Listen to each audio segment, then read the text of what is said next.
उसने अपनी जिंदगी के 20 साल एक ऐसे इंसान का इंतजार करते गुजार दिए जो कभी वापस आने वाला ही नहीं था। हर जुम्मे की शाम वो एक पुराना सा खत अपनी जेब में रखता और शहर के उस पुराने रेलवे स्टेशन पर जाकर बैठ जाता। लोग उसे देखते, कुछ मुस्कुराते और कुछ तरस खाते, मगर किसी ने कभी उससे ये नहीं पूछा कि आखिर वो खत था किसके नाम। और सबसे अजीब बात ये थी कि वो खत कभी किसी को भेजा ही नहीं गया था।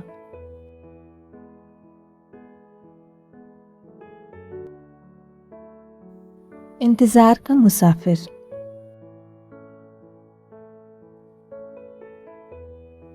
शहर के कोने में एक पुराना सा घर था जहां एक बूढ़ा आदमी अकेला रहता था।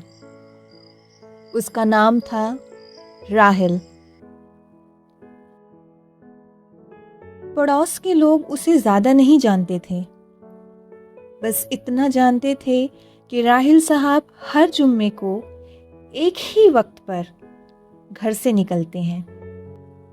सफेद कुर्ता, हाथ में पुरानी घड़ी और जेब में एक पीला पड़ा हुआ खत। वो स्टेशन के उसी बेंच पे जाके बैठते जहां सालों पहले लोग अपने अपनों को विदा करने आया करते थे। एक दिन एक छोटे लड़के ने उससे आखिर पूछ ही लिया, चाचा चाचा आप रोज यहाँ किसका इंतजार करते हो? राहिल कुछ देर खामोश रहा,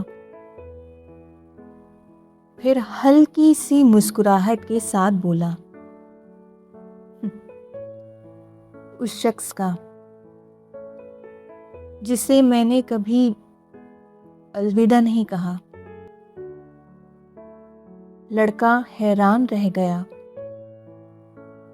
फिर वो आएगा? राहिल ने दूर जाती हुई ट्रेन को देखा और धीरे से बोला, कुछ लोग वापस नहीं आते बेटा, लेकिन उनका इंतजार कभी खत्म नहीं होता। उस दिन पहली बार किसी ने राहिल के हाथ में वो खत देखा। खत बेशक पुराना था, मगर बहुत ही संभाल कर रखा गया था।